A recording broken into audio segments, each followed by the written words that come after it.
یہ حق نہیں دیا گیا کہ وہ خود فیصلہ کریں جی کہ ان کا حسن انتخاب کیا ہے.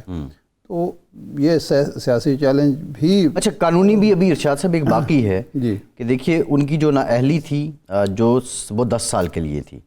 اب الیکشن کمیشن الیکشن قانون میں جو تبدیلی لائی گئی ہے، ترمیم کی گئی ہے، اس کے تحت نااہلی کی مدت 5 سال کر دی گئی ہے. میاں صاحب کو ابھی بھی with subject to the direction یا انٹرپریٹیشن آف سپریم کورٹ ہے ان کا یہ فیصلہ، یا اب he is free to fly, اب وہ لڑ سکتے ہیں الیکشن؟ دیکھیں یہ قانونی پہلو ہے. قانونی پہلو تو یہی ہے کہ ایک سپریم کورٹ کے فیصلے کو کسی قانون سازی سے ختم نہیں کیا جا سکتا. یہ تو قانونی پہلو ہے. لیکن ہمارے ہاں یہ بہت ساری چیزیں اب یہ قانون، سیاست اور جو ہے عدلیہ اور یہ گڑمڑ ہو گئے ہیں. یہ جو ایشو ہے، مثلا جتنے قانونی ماہرین ہیں مسلم لیگ نون کے، بڑے بڑے شادماغ ہیں، ان کے نزدیک 2018 میں 17 میں 18 میں جو فیصلے ہوئے وہ کمزور فیصلے تھے. اگر میاں صاحب چاہتے یا مسلم لیگ چاہتی تو ان کمزور فیصلوں کو قانونی بنیادوں پر بھی ختم کرا سکتے تھے، لیکن وہ راستہ اختیار نہیں کیا گیا. اور اسی وجہ سے آصف زرداری بھی بلاول بھٹو زرداری صاحب بھی اعتراض کرتے ہیں، پیپلز پارٹی کے دوسرے لوگ بھی اعتراض کرتے ہیں، کیونکہ ماضی میں جو ہم نے دیکھا قانونی عمل یا عدل کا نظام، اس میں تو اس کی کوئی مثال نہیں ملتی. کاش کہ ان جو تقاضے قانونی تھے وہ پورے کر کے میاں صاحب بری ہوتے اور میاں صاحب کو کلین چٹ ملتی اور وہ قوم کے سامنے، انصاف کے سامنے سرخرو ہوتے. لیکن ہمارے ہاں یہ بدقسمتی کی بات ہے. یہ میں یہ نہیں کہہ رہا کہ میں سوال اٹھا رہا ہوں میاں صاحب کی بریت پر، لیکن یہ ایک تلخ حقیقت ہے جی کہ ایک طرف جو ہے 3 پیشوں پر معاملہ ختم ہو جاتا ہے اور دوسری طرف جو ہے وہ کئی مہینے اور کئی سال لگتے ہیں انصاف حاصل کرنے. بالکل ٹھیک ہے.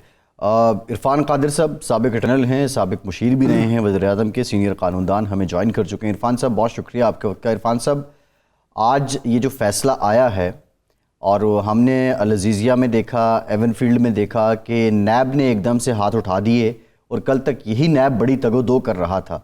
آپ پروسیکیوٹر جنرل بھی رہے ہیں نیب کے، آپ کیا سمجھتے ہیں کہ میرٹ پہ بھی اگر جاتے، نیب اپنا پورا سٹینڈ بھی لیتا تو میاں صاحب کی فیور میں پھر بھی فیصلے آ جاتے، لیکن یہ جو راستہ نیب نے بیٹھ کے جو راہ دی ہے میاں صاحب کو، کیا یہ ٹھیک ہے؟ ہاں، یہ بالکل ٹھیک ہے، اس لیے کہ یہ کیس نیب نے بنایا ہی نہیں تھا. یہ کیس سپریم کورٹ نے بنایا تھا. سپریم کورٹ نے اس میں تفتیش کو سپروائز کیا تھا، سپریم کورٹ نے تفتیش کرائی تھی اور سپریم کورٹ نے احکامات جاری کیے تھے کہ اس میں چیئرمین نیب ریفرنس فائل کریں گے، جبکہ نیب کے قانون میں یہ لکھا ہوا ہے کہ تفتیش بھی نیب کرے گی اور ریفرنس بھی چیئرمین نیب اس کا ڈیسیژن لے کے فائل کرنے کا. اور نیب کے قانون میں اگر کوئی انویسٹیگیشن ٹیم بنانی ہے جوائنٹ تو وہ بھی اختیار نیب کو ہے، وہ سپریم کورٹ کو نہیں ہے. تو سپریم کورٹ اس میں سارا کچھ ہی بن گئی تھی اور اس لیے یہ تمام جو لیگل وائلیشنز جو تھیں اس میں اتنی گلیئرنگ تھیں کہ یہ نیب کا کیس ہی نہیں تھا، یہ کیس سپریم کورٹ نے بنایا تھا. اور پھر جو اس کا حشر ہوا کہ آج اسلام آباد ہائی کورٹ نے اس کو ختم کر دیا، تو اس سے آپ اندازہ لگا سکتے ہیں کہ نہ صرف کہ سپریم کورٹ کا پناما کیس کا فیصلہ غلط تھا، بلکہ اس پہ جو سپر سٹرکچر بنایا گیا تھا احتساب عدالتوں کے ذریعے سے وہ بھی دھڑام سے سارا نیچے گر گیا. اور اس لیے اس میں نیب کو مورد الزام ٹھہرانا اس کیس میں سمجھتا ہوں بالکل غلط ہے. اور نیب کی حیثیت کیا ہے؟ نیب تو پھر ایک ادارہ ہے، انہوں نے تو پرائم منسٹر کو نکال کے پوری حکومت گرا دی تھی غلط فیصلوں کے ذریعے. تو اس لیے اس پہ تو میں نیب کو بلیم نہیں کروں گا، بلکہ نیب نے اچھا کیا ہے کہ اسٹریٹ وے یہ بات کر دی ہے.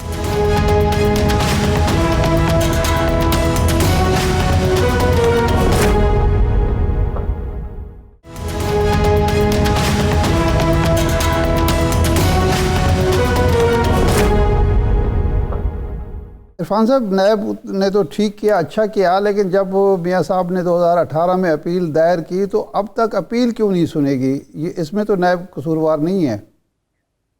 اس میں یہ جو ہماری جو جوڈیشری ہے جی، ان کو چاہیے تھا تبھی سن لیتے اور تبھی فیصلہ کر دیتے.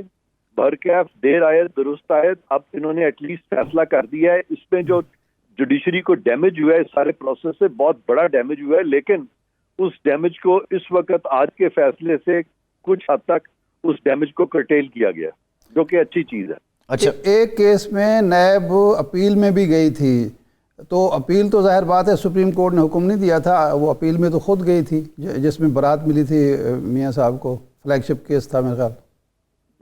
نہیں, وہ جب ایکویٹل ہو گیا تھا تو چونکہ سپریم کورٹ کا پیچھے خوف تھا, اس خوف کے بارے گئی تھی. اور بلکہ جب میں پروسیکیوٹر جنرل تھا تو بہت پریشر مجھ پہ ڈالا گیا تھا کہ میں اپیلیں فائل کروں NRO کیس کے بعد, اور میں نے انکار کر دیا تھا. میں نے نہیں اپیلیں فائل کی تھی. میں نے کہا تھا کہ سپریم کورٹ جو ہے وہ جو مرضی کہتا رہے, ہم اپنی کانشنس کو جواب دیں, ہم اپنے ضمیر کو جواب دیں, ہم اپنے خدا کو جواب دیں.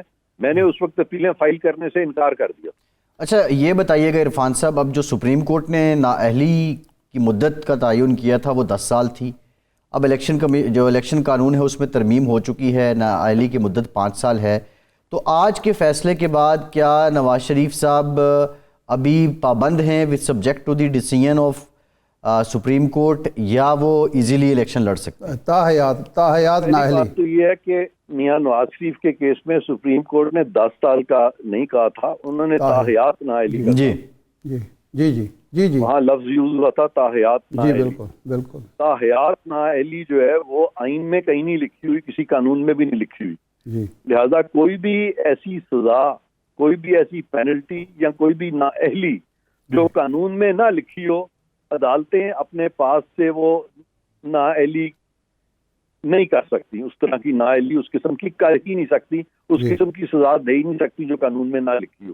اب یہاں پہ جو قانون میں جتنی بھی مدت تھی بڑے سے بڑے افینس کی, وہ 5 سال سے زیادہ نہیں تھی. تو یہاں پہ یہ 62(1)(f) کا انہوں نے کس طرح سے اتنا لمبا اوپن اینڈڈ کر دیا, اس پہ کوئی منطق نہیں تھا. اسی لیے کہ ایک وضاحتی قانون آیا پارلیمان کی طرف سے, اور اس وضاحتی قانون میں بتا دیا گیا کہ اگر آپ سارا دیکھ لیں تو 5 سال سے زیادہ تو بنتی نہیں. ایون جہاں ریپ کیسز ہیں یا جہاں وہ دوسرے کیسز ہیں اس طرح کے, جہاں کسی کو قتل کر دیا, مار دیا while involving an offense of moral turpitude, تو پھر وہ تمام چیزوں میں اگر 5 سال ہے تو یہاں پہ آپ کیسے کر سکتے ہیں نااہلی جو ہے وہ اس کو کر دیں, یعنی تاحیات نااہلی کرتے. تو یہ سپریم کورٹ کا فیصلہ وائڈ اب انیشیو تھا. الیکشن کمیشن اس کو کبھی نہیں مانے گا, موجودہ الیکشن کمیشن, اور کسی کو وہ اب تاحیات نااہل نہیں کرے گا موجودہ الیکشن. لیکن قانون جو ہے, قانون بعد میں بنا ہے عرفان قادر صاحب, اور اب جو فیصلہ ہے سپریم کورٹ کا وہ پہلے آیا ہے. تو ریئل ٹائم جب آپ کی اور ہماری گفتگو ہو رہی ہے, اس کا جواب سن لیں. جی, یہ جو قانون ہے یہ وضاحتی قانون ہے. وضاحت کی ہے قانون کی ود ریٹروسپیکٹیوٹی, ماضی میں. لیگل ایکٹس جو ریٹیفائی ہوتے ہیں تو وہ ماضی سے اپلائی کرتے ہیں, اور اس پہ جو رومن میگزم ہے وہ ہے اومنس ریبیشیو ریٹرائٹر ایٹ مینڈیٹو پرائری ایکویپریٹر.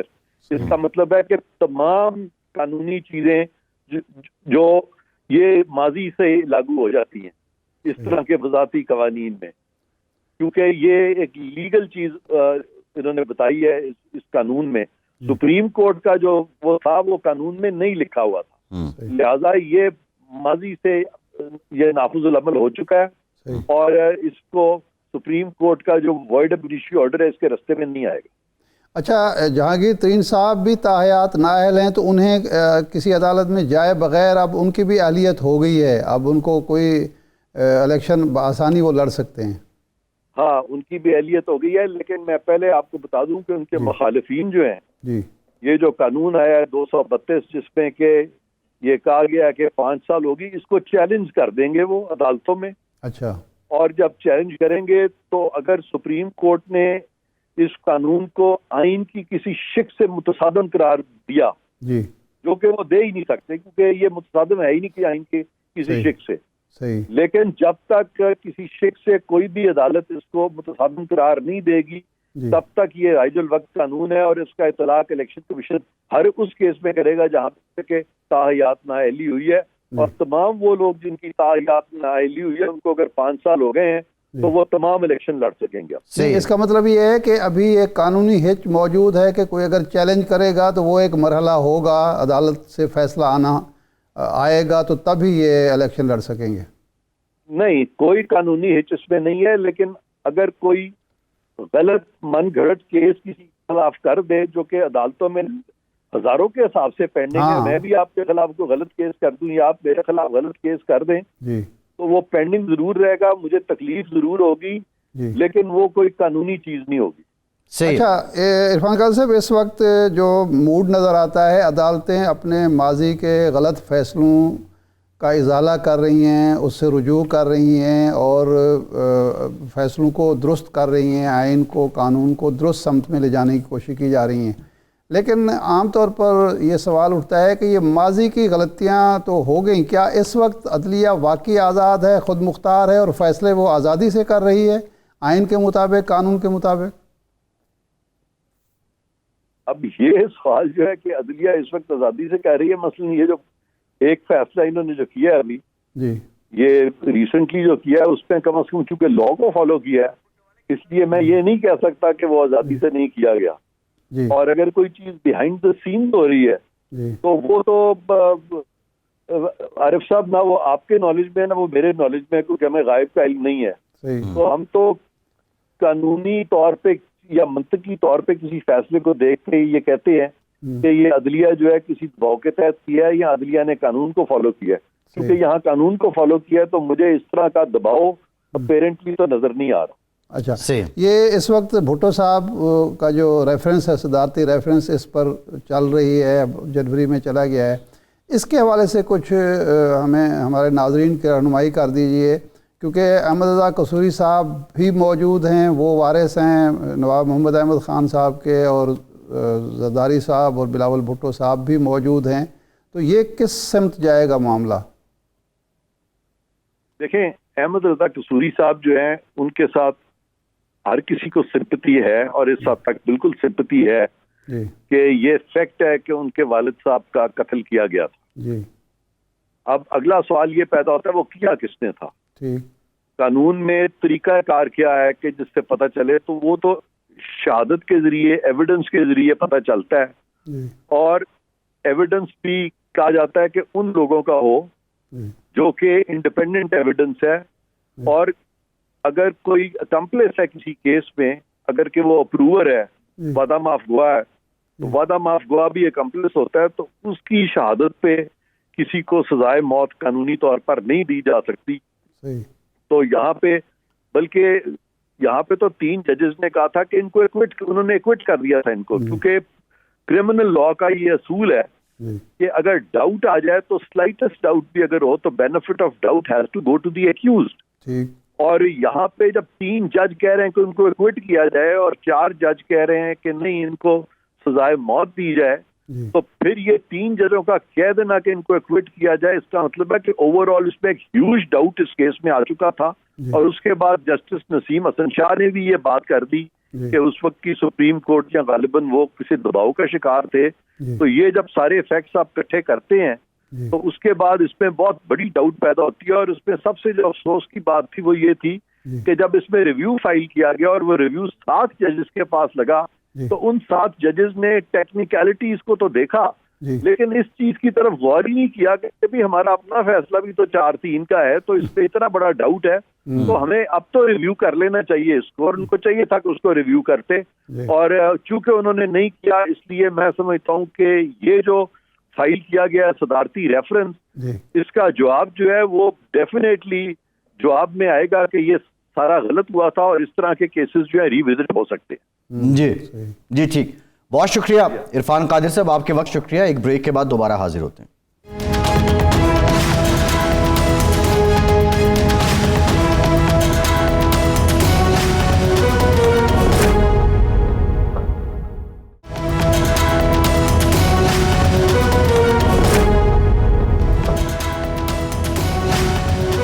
بریک کے بعد ایک بار پھر سے آپ کو خوش آمدید کہیں گے. ہمیں جوائن کیا ہے دفاعی تجزیہ کار سید محمد علی صاحب نے، نیشنل سیکیورٹی ایکسپرٹ بھی ہیں. علی صاحب بہت شکریہ آپ کے وقت کا. علی صاحب، آج پورے پاکستان میں فضا اس لیے سوگوار ہے کہ سیکیورٹی فورسز کے 25 جوان ہیں وہ شہید ہوئے ہیں. لیکن ساتھ ہی ساتھ 27 دہشت گردوں کو بھی ہلاک کیا گیا ہے. ولی تنگی میں، میاں والی میں، چترال میں، ٹانک میں دہشت گردوں کی کارروائیوں کو ناکام بھی بنایا گیا ہے. ابھی جو حالیہ لہر اٹھ رہی ہے یہ تو کلیئر ہے کہ افغانستان سے اس کو سپورٹ حاصل ہے. کیا یہ جاتے جاتے کی کارروائیاں ہیں، بلو بیک ہے، یا یہ پورے منظم طریقے کے ساتھ کوئی بڑی پلاننگ کر رہے ہیں شرپسند؟ بہت شکریہ جی.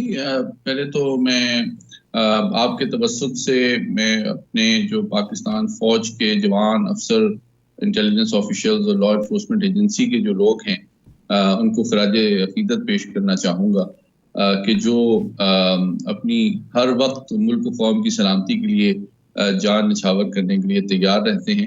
تو پاکستان کی پوری قوم کی جانب سے ہم ان کو سلام پیش کرتے ہیں. دوسرا پہلو جو ہے وہ یہ ہے کہ یقیناً جو اس خطے کی تصویراتی صورتحال ہے اس وقت، اور جو پاکستان اس وقت استحکام، خوشحالی اور ترقی اور یہ ریجن جو ہے وہ کنیکٹیوٹی کے توسط سے ترقی کی منازل طے کرنا چاہ رہا ہے، تو ہمارے دشمن یقیناً اس میں روڑے اٹکانے کی اور اس پروسیس پہ منفی طور پہ اثر انداز ہونے کی کوشش کر رہے ہیں. البتہ جو ہماری حال ہی میں کامیابیاں حاصل ہوئی ہیں دہشت گردی کے حوالے سے، ان کو اب یہ جو دہشت گرد چونکہ دے آر آن دا رن اور وہ پسپائی اختیار کر رہے ہیں، تو یقیناً ان میں سے چند گروہوں کی یہ کوشش ہے کہ وہ اس دوران پاکستان کی افواج کو نشانہ بنائیں. لیکن اگر آپ مختصر 2 منٹ دیجئے تو اس کا 5 اہم ترین جو اس کے پہلو ہیں وہ میں ناظرین کے سامنے رکھنا چاہوں گا. سب سے پہلی جو بات ہے کہ یقیناً یہ جو جنگ ہے یہ صرف ہماری لا انفورسمنٹ ایجنسی اور افواج نے اکیلے نہیں لڑنی ہے. اس میں ان کو مکمل طور پہ ہماری قوم، ہماری سیاسی قیادت، ہماری سیاسی جماعتیں اور تمام سول جو لا انفورسمنٹ ادارے ہیں ان کا مکمل تعاون جو ہے وہ حاصل ہونا چاہیے.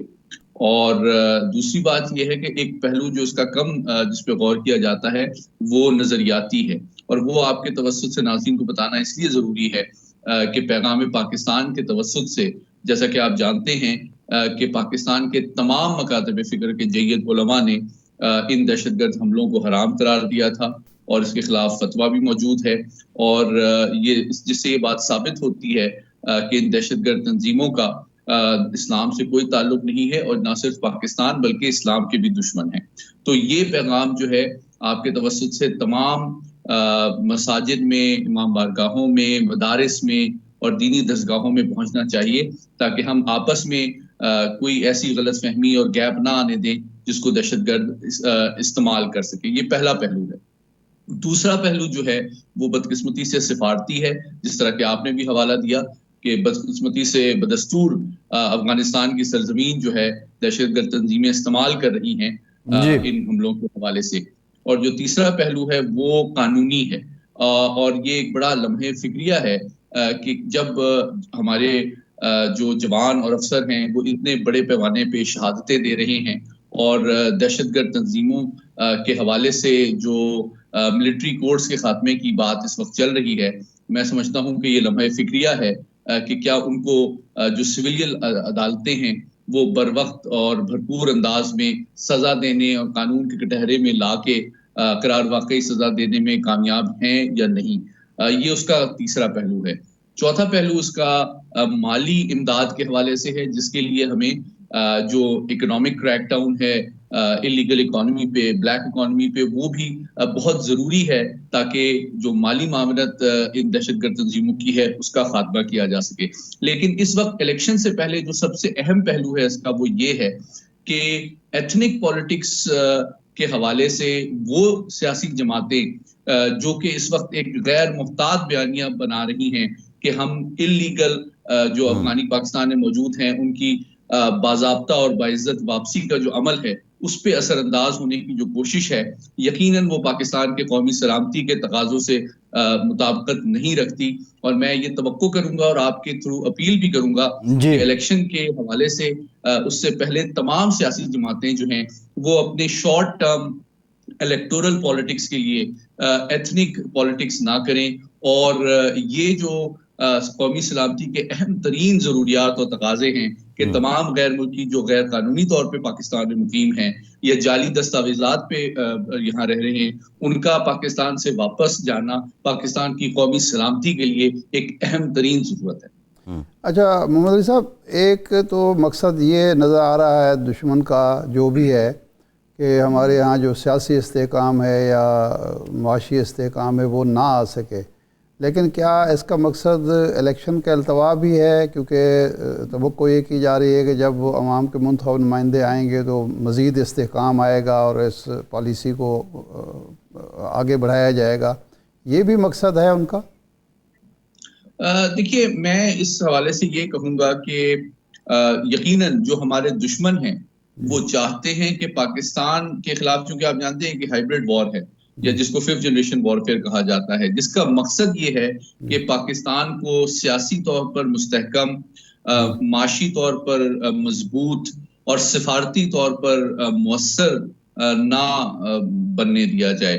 تو اس حوالے سے وہ کوئی موقع ہاتھ سے جانے نہیں دیتے، اس لیے بہت ضروری ہے کہ آپ کے ذریعے سے، آپ کے توسط سے یہ آواز اور یہ پیغام پاکستان کے ہر کونے اور ہر شہری تک پہنچے کہ اس وقت تمام ہمارے جو سیاسی جماعتیں ہیں ان کے لیے ضروری ہے اپنے سیاسی مفاد میں بھی، پاکستان کے قومی سلامتی کے تقاضوں کے حوالے سے بھی، اور میں سمجھتا ہوں کہ پاکستان کی فوج کو بھی یہ توقع ہے کہ وہ تمام باہمی اختلافات جو ہے ان کو قومی سلامتی کے حوالے سے جو تقاضے ہیں ان پر اثر انداز نہ ہونے دیں اور کوئی ایسا قدم نہ اٹھائیں، ایسا بیانیہ نہ مرتب کرے اور ایسی سوچ کو پروان نہ کرنے دیں جس کا فائدہ ہمارے دشمن چاہے ملک کے اندر ہوں یا باہر وہ اٹھا سکیں۔ صحیح ہے۔ یہ جب 2015 میں، 16 میں، 14 میں اس وقت یہ بہت معاملہ بڑھا، آپریشن ضرب عضب ہوا، تو ایک اتفاق رائے قومی پیدا ہوا، یہ پیغام پاکستان بھی اسے سے سیکھ کری ہے، ایک نیشنل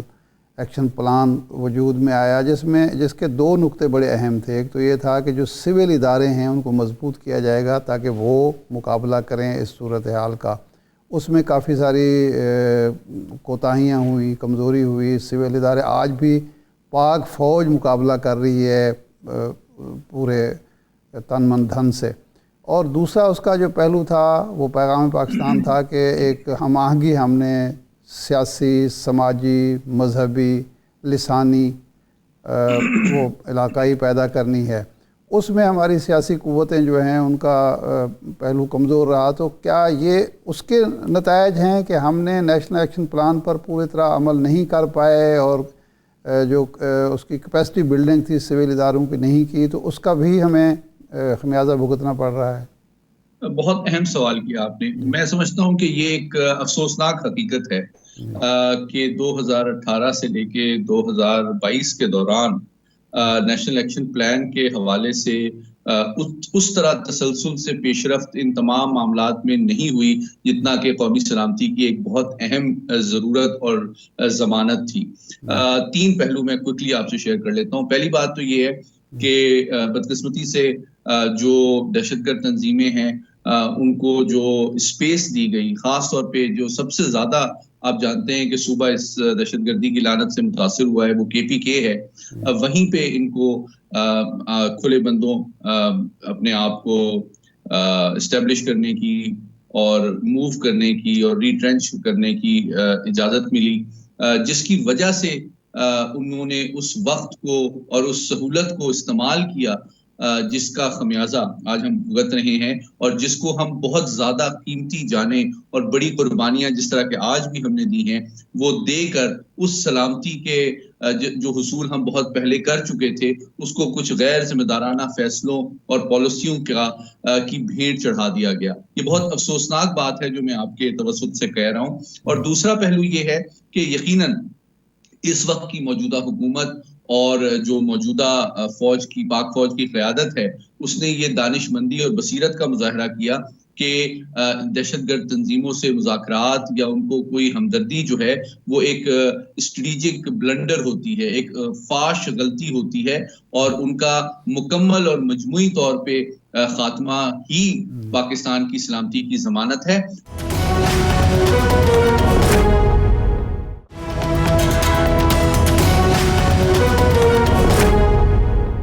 محمد صاحب، لیکن عالمی برادری نے جو کمٹمنٹس کی تھیں خاص طور پر امریکہ نے، وہ بھی تو پوری نہیں ہوئی. جب ایک ریاست کو یا ایک قوم کو آپ چھوڑ دیں گے اپنے حال پر، ان کے مسائل پر توجہ نہیں دیں گے، تو اس کے بعد پھر وہ گھر تو بنے گا. یہ اسلحے کا معاملہ جو ہے تو یہ تو امریکیوں کی ذمہ داری نہیں تھی کہ وہ کسی کے حوالے کر کے جاتے جب وہ ایسے اسلحے کے ڈپو چھوڑ کے چلے گئے.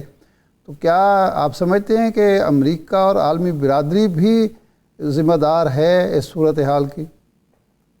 جی بالکل، آپ کی بات سے میں متفق ہوں کہ جس انداز میں مغربی افواج کا انخلا افغانستان سے ہوا وہ بہت آرڈرلی، آرگنائز اور کوآرڈینیٹڈ نہیں تھا. اور آپ کو یاد ہوگا کہ ایون جو آئی ایس ایف کے تحت بیشتر امریکی اتحادی افواج اور ادارے اور ان کے کارکن بھی تھے، وہ خود بائیلیٹرلی پاکستان سے ریکویسٹ کر کے وہ واپس اپنے ملکوں کو گئے، اور ان کی آپس میں کوئی کوآرڈینیشن اور پلاننگ کا کمپلیٹ فقدان پایا جاتا تھا. یہ بات بالکل صحیح ہے، اور جس کے نتیجے میں بہت سے جو نتائج ہیں وہ ہم اور افغانستان بھگت رہا ہے. البتہ اس وقت جو حکومت ہے، میں سمجھتا ہوں اس کی یہ ذمہ داری ہے کہ وہ اپنی ٹیریٹری کو اور اس ٹیریٹری پر موجود تمام جو ہتھیار اور تنظیمیں ہیں ان کو کنٹرول کرے، سیکیور کرے.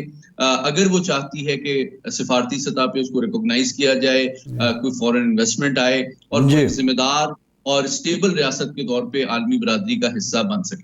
ٹھیک، بہت شکریہ. ارشاد صاحب، آصف زرداری صاحب نے انٹرویو دیا اور انہوں نے کہا جی انتخابات اگر ملتوی ہو جاتے ہیں تو یعنی کوئی خاص، زرداری صاحب ریلیکٹنٹ نہیں تھے کہ 8 فروری کو اگر انتخابات نہیں بھی ہوتے تو ان کو کوئی ریئیکشن سخت ہوگا. نمبر 1. نمبر 2، انہوں نے کہا کہ وزیر اعظم کا امیدوار میں خود بھی ہو سکتا ہوں. یہ جو انٹرویو تھا اس میں اکثر جو خلاف روایت، ویسے یہ روایت اب جنم لے رہی ہے، بلاول صاحب کی باتوں سے ڈس ایگری کرتے ہوئے نظر آئے. ایک تو یہ ہے، دوسرا بھٹو صاحب کا ریفرنس بھی جاری ہے. اور آج احمد رضا قصوری صاحب نے کہا کہ جو ججز کے ریمارکس ہیں وہ کل پولیٹیکل نیریٹو بنے گا. اب وہ ظاہر ہے اپنے میچور پولیٹیشین بھی ہیں، قانوندان بھی ہیں، وہ کھیل تو گئے، لیکن پیپلز پارٹی کو اس وقت ایسا بریک تھرو کیا مل سکتا ہے؟ یہ گڈ کاپ بیڈ کاپ یا کچھ اور کہ عوام میں اس کی بلے بلے ہو جائے؟ دیکھیں، زرداری صاحب وہ یہ سمجھ رہے ہیں کہ جو حالات ہیں اگر اسی طرح ہم چلے تو میاں نواز شریف صاحب شاید سندھ میں بھی ہمیں تنگ کریں. تو اس لیے کچھ بنا کے رکھو، کچھ جو ایک ماضی کا ایک ان کا رویہ رہا ہے، اس طریقے سے کسی طرح الیکشن سندھ کم از کم سیکیور کرو. بلاول بھٹو صاحب یہ سمجھتے ہیں کہ یہ ایک اپروچ جو ہے یہ اس وقت نہیں چل سکتی، کیونکہ وہ چونکہ جلسوں میں جا رہے ہیں، لوگوں کو مل رہے ہیں، ورکر ان کو بتا رہے ہیں کہ یعنی جلال پور میں محترمہ مریم نواز صاحبہ کا جلسہ جس طرح سے ہوا، تو اس کے بعد تو ظاہر بات ہے ہر جو سیاستدان ہے وہ سوچ رہا ہے کہ پبلک کا موڈ کیا ہے. تو بلاول وہ بات کر رہے ہیں جو پبلک سننا چاہتی ہے. زرداری صاحب سمجھتے ہیں کہ یہ نیریٹو تو ہم بنا لیں گے، لیکن الیکشن میں ہمیں شاید ریوڑیاں جو بانٹی جائیں گی اس میں حصہ، مناسب حصہ. یہ بھٹو صاحب کے الفاظ تھے جب مشرقی پاکستان میں عوامی لیگ پر پابندی لگا کے ضمنی الیکشن ہوئے تھے تو ان کا ریوڑیاں بٹ رہی ہیں. تو ریوڑیوں میں سے مناسب حصہ لینے کی جو ٹیکنیک ہے بھٹو زرداری صاحب کے نزدیک یہی ہے کہ بلاول جو بات کہیں اس کی تردید کر دو. مثلا وہ کہتے ہیں کہ لاڈلا نواز شریف ہے، زرداری صاحب کہتے ہیں نہیں بلاول کو نہیں پتہ، میں بتاتا ہوں لاڈلا کون ہے. وہ کہتے ہیں کہ نواز شریف کو فیور مل رہی ہے غیر ضروری مقدمات کے حوالے سے بھی، باقی حوالے سے. زرداری صاحب کہتے ہیں نہیں نواز شریف تو جب تک نواز شریف خود نہ کہے میں چوتھی دفعہ وزیر اعظم، میں تو نہیں مانتا، میں تو خود بھی امیدوار ہوں. بلاول عوام کا موڈ دیکھ رہے ہیں اور زرداری صاحب جو پاور پالیٹکس ہے اس کے تقاضوں کو نبھا رہے ہیں. ان کے نزدیک یہ عوام کا موڈ وہ، ویسے میں آپ کو بتاؤں کہ یہ 2008 کے الیکشن کے بعد بھی جب لوگ ان سے کہتے تھے نا کہ جی محترمہ بے نظیر بھٹو کی قربانی اور بھٹو صاحب کی قربانی، تو وہ کہتے کہ نہیں یہ جو ہمیں حکومت ملی ہے یہ کسی قربانی کا نتیجہ نہیں ہے، یہ ہماری کوششوں کا اور ہماری حکمت عملی کا نتیجہ ہے. جی وہ یہ بات اس وقت بھی ان کے قریبی دوست سنایا کرتے تھے کہ حکومت ایسے اچھا نہیں میرا ایک سوال ہے ارشاد اب صاحب. بھی وہ یہ سمجھتے ہیں کہ ایک حکمت عملی کے تحت ہم اپنا حصہ وصول کر سکتے ہیں. ہم کسی نواز شریف صاحب کو یا نواز شریف صاحب کے مہربانوں کو ناراض کر کے ہم اچھا ارشاد صاحب اب سوال یہ ہے کہ بھٹو صاحب ایک بہت بڑا قد ہے ہر اعتبار سے، بے نظیر صاحبہ کا بھی اپنا ایک سیاسی قد ہے، لیکن یہ جو نئی نسل ہے یہ شاید اس قد سے یا ان کی شخصیات سے یا ان کی کرشمہ سازی سے نابلد ہے. انہوں نے جس کو دیکھا وہ اسی سے متعلق بات بھی کرتے ہیں. اب یہ جو بھٹو ریفرنس چل رہا ہے، اور آج قصوری صاحب نے رائٹلی پوائنٹ آؤٹ کیا، کیا یہ بھٹو ریفرنس، اس کی جو سماعت ہیں، اس کا جو نتیجہ ہے، وہ نوجوان نسل کو پیپلز پارٹی بتا پائے گی کہ بھٹو صاحب ایک عظیم لیڈر تھے، پیپلز پارٹی کا ایک شاندار ماضی ہے، یہ ان کے پاس موقع ہے اور یہ اس میں کامیاب ہو پائیں گے؟ یا جس روش پہ یہ ہیں آپ سمجھتے ہیں کہ بہت بڑا فیصلہ بھی اگر آ جائے، سب کے سب جن لوگوں نے فیصلہ دیا ان کے خلاف کوئی فیصلہ آ جائے، پیپلز پارٹی نے یہی بس اسی خواب خرگوش میں ہی رہنا ہے؟ نہیں دیکھیں، اصل میں یہی جو اس وقت ہماری جو 16 ماہ کی حکومت تھی اس کی ناکامی کی وجہ بھی یہی تھی، اور اس کے بعد ان دونوں بڑی سیاسی جماعتوں کی جو پبلک فالوئنگ متاثر ہو رہی ہے اس کی وجہ بھی یہی ہے کہ یہ ابھی تک ماضی کا ڈھول پیٹ رہے ہیں. میاں صاحب جو ہے 18 سے پہلے کی باتیں کرتے ہیں، حالانکہ 23 ہے، اور پیپلز پارٹی 1970 اور 1980 کی باتیں کرتی ہے. یہ ایک پرابلم ہے. جو نوجوان نسل ہے اس نے جو اپنی آنکھوں سے دیکھا ہے وہ تو اس پر بات کرنا چاہتی ہے نا، اس کے حوالے سے وہ دیکھنا چاہتی ہے. اس نے نواز شریف کی حکومت بھی دیکھی ہے، زرداری صاحب کی حکومت بھی دیکھی ہے، بے نظیر بھٹو کی حکومت انہوں نے نہیں دیکھی. جو نسل جوان ہوئی ہے 2002 کے بعد، 8 کے بعد، 12 کے بعد، اس کو اس سے پہلے کا کچھ علم نہیں ہے جی، نہ وہ جاننا چاہتی ہے. یعنی 40 سال تک جس کی عمر ہے آج کے دور میں، 40 ہے، 35 ہے، 30 ہے، وہ یہ دیکھتے ہیں کہ جی زرداری صاحب کی حکومت کیسی تھی، نواز شریف صاحب کی حکومت کیسی تھی، پی ٹی آئی کی حکومت کیسی تھی، پی ٹی آئی کی حکومت کیسی تھی، اور پی ڈی ایم کی حکومت کیسی تھی، اور اس کی بیس پہ وہ فیصلہ کرتے ہیں. ٹھیک، ایک بات.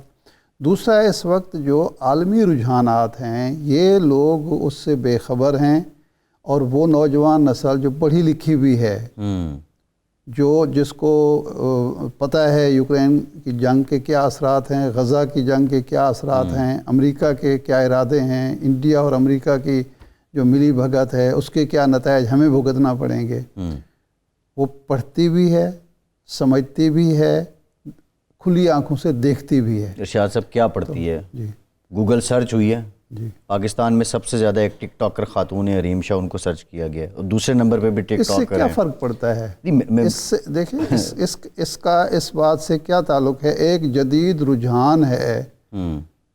کیا امریکہ میں اگر یہ ہو تو وہاں کے جو ہالی ووڈ کے لوگ ہیں یا فٹ بالر ہیں وہ نہیں ہوں گے ٹاپ پہ؟ یہ کوئی ایسی بات؟ جو جدید رجحانات ہیں اس میں یہ ساری چیزیں ہوتی ہیں، ساری چیزیں آتی ہیں. میں کہوں کہ جی اب چونکہ نوجوان نسل جو ہے اخبار نہیں پڑھتی تو اس کا مطلب ہے اس کو کچھ بھی پتہ نہیں ہے. جی بھئی اخبار کو وہ ایک پرنٹ صورت میں نہیں پڑھتی، لیکن جو ڈیجیٹل اور آن لائن چیزیں ہیں وہ ساری اس کے علم میں ہوتی ہیں، وہ دیکھتی ہے، سمجھتی ہے. ایک بات. دوسری جو بات جو سب سے بڑا مسئلہ بن رہا ہے کہ ماضی کا ڈھول پیٹنا جو ہے وہ اس وقت ہو سکتا ہے کہ وہ ماضی آپ کا حال سے اور مستقبل سے جڑا ہو، پھر مفید ہے. لوگوں کو یہ پتہ ہے کہ بھٹو صاحب کی لیگیسی کیا تھی اور نواز شریف کی لیگیسی کیا تھی، لیکن پی ڈی ایم نے کیا کیا ہمارے ساتھ. جی بالکل ٹھیک. ٹھیک ہے ارشاد صاحب، پروگرام کا ٹائم ختم ہو گیا. بہت شکریہ آپ کا. آج کے پروگرام سے اتنی اجازت دیجیے.